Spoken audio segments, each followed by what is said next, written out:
Welcome back, ladies and gentlemen. So this week we're going to talk a lot about some of the subtleties between sets and not sets. And we're going to talk a lot about sets of things and make the makeup of these sets and how to do things with them. And then we're going to talk about about different orientations within using our sets. So that's part of that coordinate system stuff.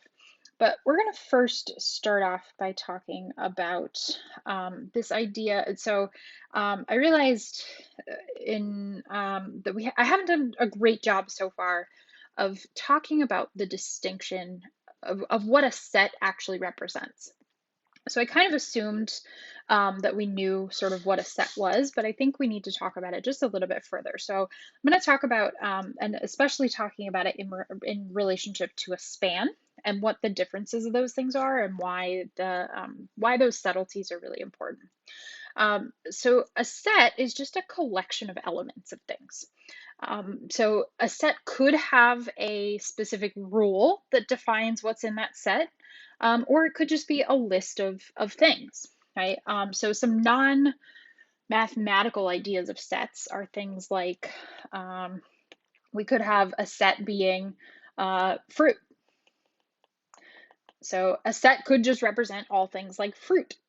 Is sort of the rule that would define this set. So something that would be in this set, so I'm going to name it, the set F is equal to anything fruit. So things like apple would be an element in the set F. So that's what this sentence here says. So this sentence says that the element apple is in, and then this says the set named F. Right, so that's sort of a little less abstract idea of a set, but that's all a set represents. So we talk about sets all the time without actually realizing we're talking about sets. So we've been talking about sets of things like vectors, right? So most of our in linear algebra, our sets are always going to contain vectors, right? So this set here is the set of three vectors. So this has three elements. And I don't necessarily know what vector 1, vector 2, and vector 3 are, but all I know is that the only things in this set are those three vectors. Right? So that's just a collection of those three vectors. This set here, we've seen this symbol here. This set represents, this is the set of all real numbers. And as we've also seen things like R2, that's the set of all real numbers in the coordinate plane, right? So that would be something where we have XY axis, or this is something where where we represent those things as vectors where we have an X and a Y. That would be the set of all of those XY vectors that make up that plane, right? This one here, this one here says this is the set of all vectors that follow this rule. So each vector has to follow the rule where I'm going to take 2 times the constant a minus 7 times the constant b. That's going to be my top position, and the bottom position is going to be b, where a and b happen to be elements of the set R. So this rule also happens to have a set inside of it, but that's because the rule is governed by a different type of numbers than our vector is, right? So our vector are going to be elements of this R2 space, or of this R2 set, but the A and the B that are individually in those vectors are elements of the real number system. So hopefully that kind of helps you with this idea of what a set is.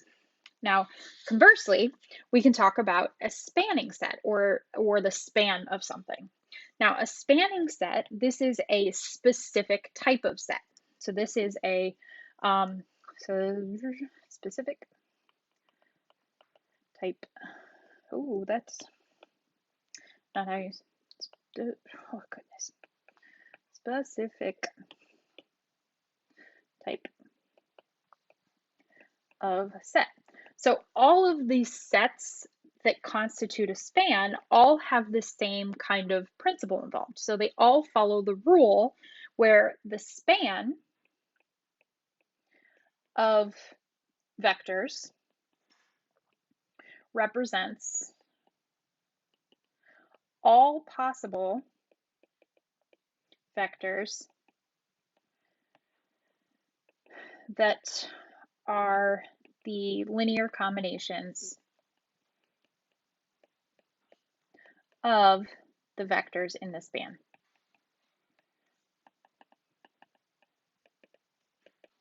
In the spanning set. So what that means here, as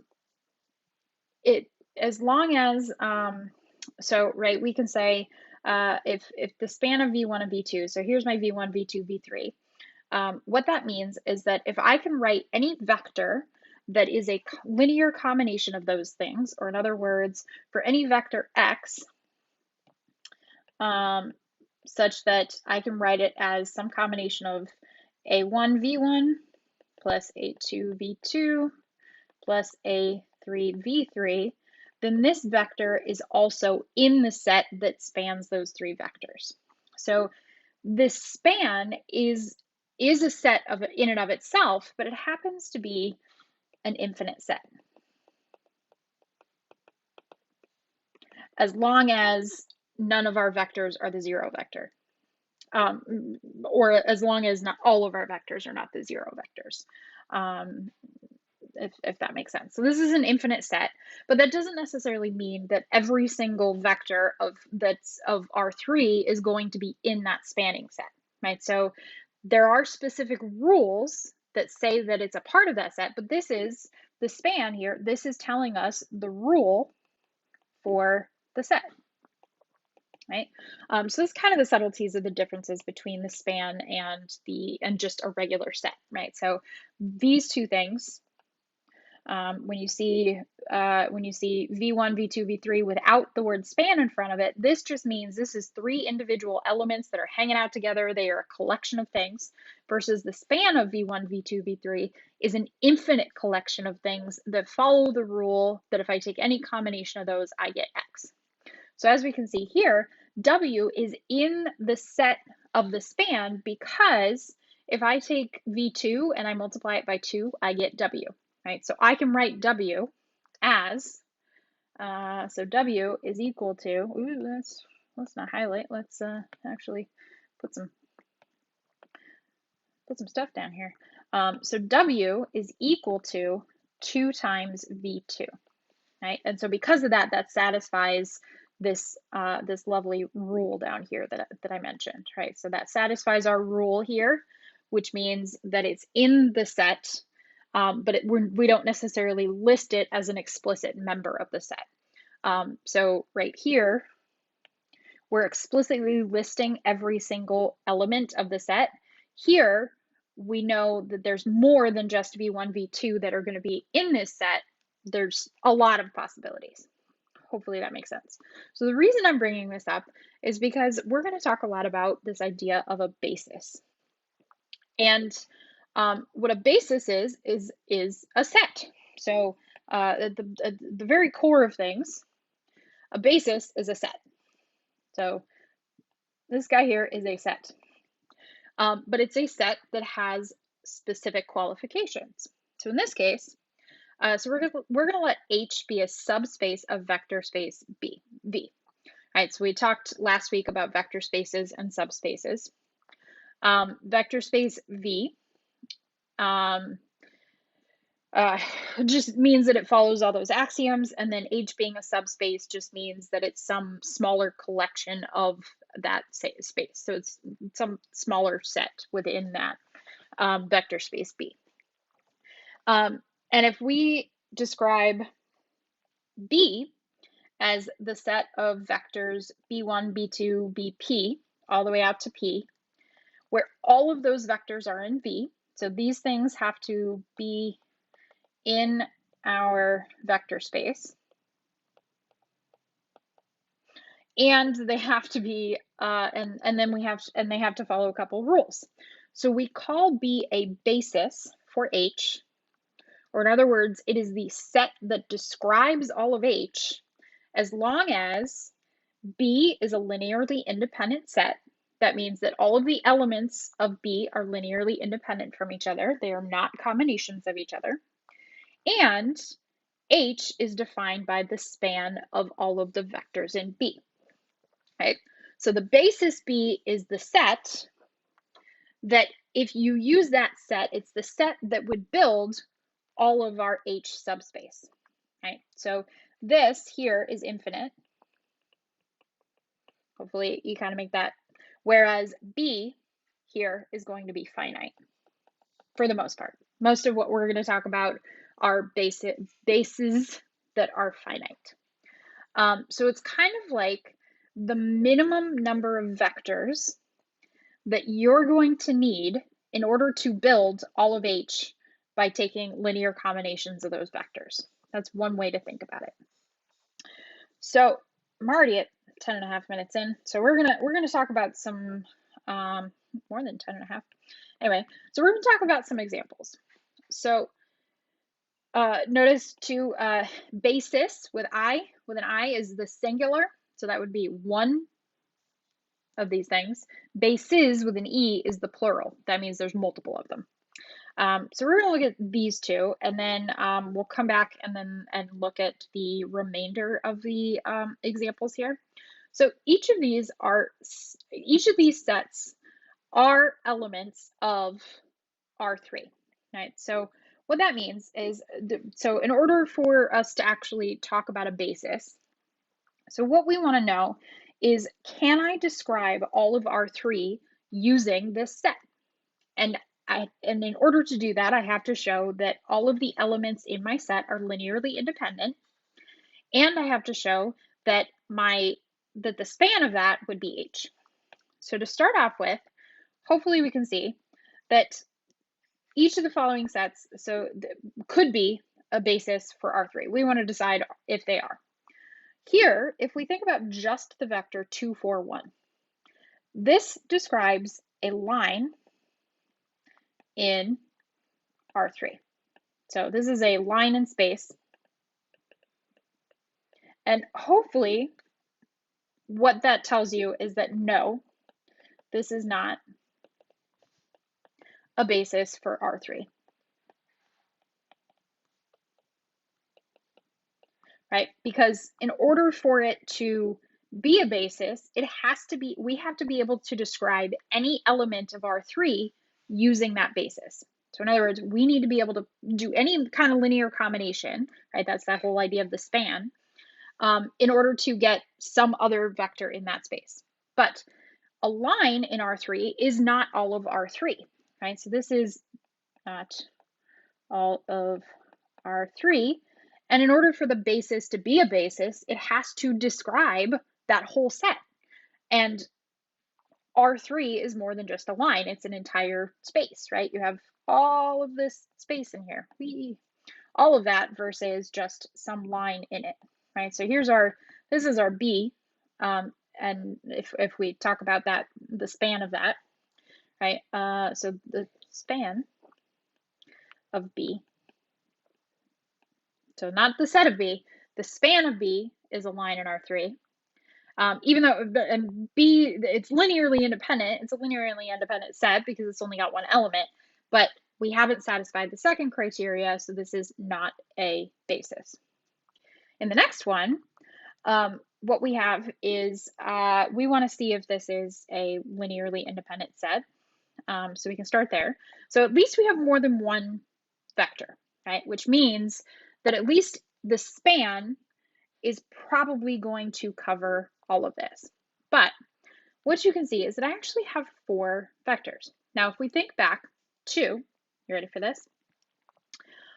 If we think back to something being a linearly independent set, so if it's a linearly independent set, that means that AX equals B has, nope, not equals B, AX equals 0, so our homogeneous equation has only the trivial solution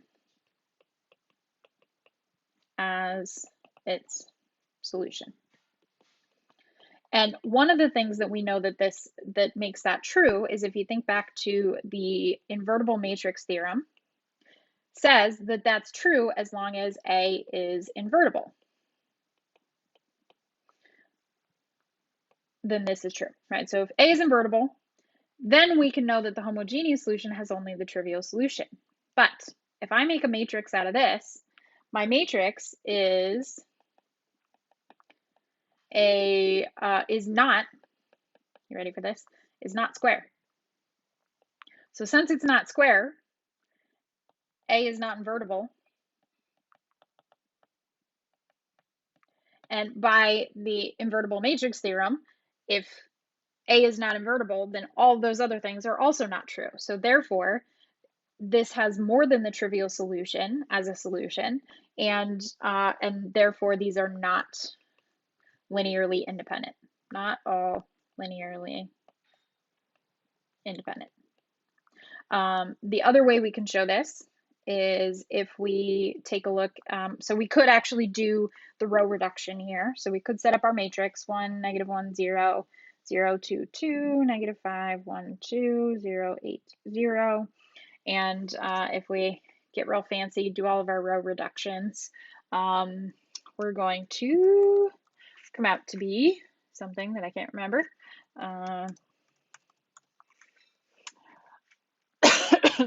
If we do these row reductions, what we end up with actually here is, it's kind of fun. You ready? So in our REF form, this comes out to be something like -20 halves 0. And I'm fine at this point.